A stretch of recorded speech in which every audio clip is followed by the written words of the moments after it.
We recently spent time with yet another product of the hugely successful collegiate golfing system, the then world #1 amateur Justin Suh at the University of Southern California.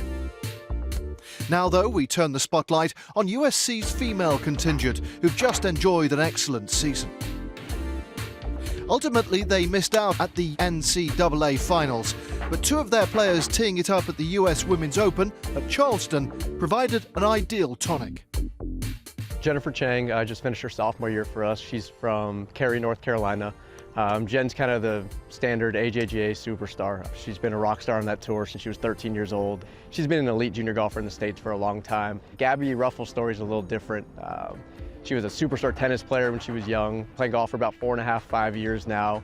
And this was her kind of breakout season. She won the Windy City Collegiate for us in the fall and ended the season as second-team All-American and is about to break into the top 100 in the world. So two kind of different stories, but kind of met on a pretty good team at USC. Yeah, they actually both qualified at the same site at Rancho Santa Fe Golf Club in San Diego. We had 3 girls at that site. We actually had the second alternate at that site as well. As a coach, I wasn't too thrilled about having 3 girls at a site that gave 2 spots, but they both finished really well.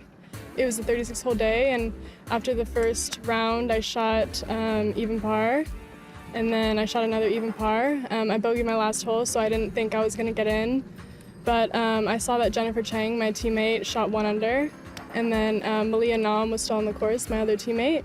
So it was kind of between us 3 for 2 spots, which is pretty cool coming from the same school, but I saw that Malia came in at 4 over, and then that guaranteed my spot, so I couldn't believe it. I was so happy. It took a couple of days to kind of sink in, but I'm so excited to be here. Last year I qualified for the US Open, but it was a different story. I was an alternate, and then I got the phone call like 2 days before, but this year, I'm really excited to be more prepared, and going with my teammate Gabby is really exciting. She's one of my really good friends. We both came into USC at the same time.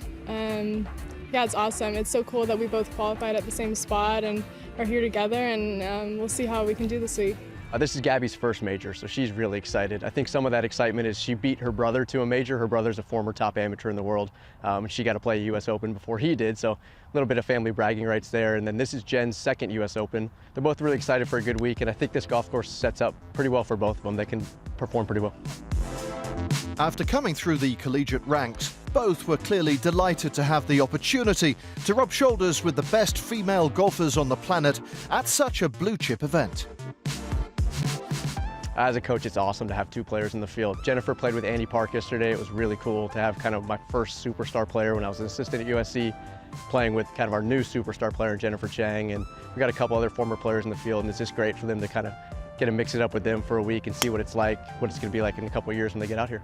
So I'm playing with Lexi Thompson tomorrow for the practice round, so that'll be exciting. I'm definitely going to ask her a lot about her experience, and then also Lydia Ko, who I've seen a lot on TV, and I'm really fascinated by her game. It's so cool. Yeah, I came in and I saw Arya Utanagarn getting salad next to me, and it was amazing. It was awesome. Yeah, I'm just looking forward to see how I can compete against all these players, the best in the world, and yeah, just really looking forward to it. It's such an honor to be an amateur and play along the top women golfers in the world, so I'm really excited, and just to learn from them is the biggest thing I'll take away this week. The USC women's team have enjoyed a stellar season, racking up victories with a relatively inexperienced team. It ended frustratingly, but they look well set to challenge for NCAA honors next year. Yeah, obviously we've had a great year. Just to come up short in the national is definitely disappointing, but we can take away more positives from the season, the negatives, and the team, we've had a great atmosphere, and we played our hearts out that week, so I'm just really proud of them.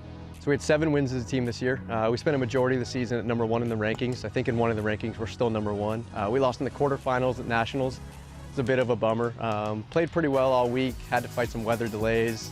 Golf course was pretty tough, but we handled it pretty well. I know this group's a little frustrated we didn't get a little deeper, but we return all 6 of our main starters next year, so we're looking forward to getting back next year and making a deep run. The US Open proved a learning curve for both girls. Ruffles missed the cut, though Chang excelled, making the cut at the expense of some past champions. Justin's always instilled in us that we have to be patient, especially at the toughest golf courses, and that's kind of what he's told us kind of this week is that, I mean, the US Open is known to be the hardest challenge, and just stay patient. He always says that, and I think it's worked for us this season. So yeah, just stay patient, have some fun. I think it's a great kind of cap for our season. It kind of still feels like we're in college season because we rolled straight from nationals to here. But our girls have a pretty busy summer schedule ahead, and I think look for this team to do some big things over summer.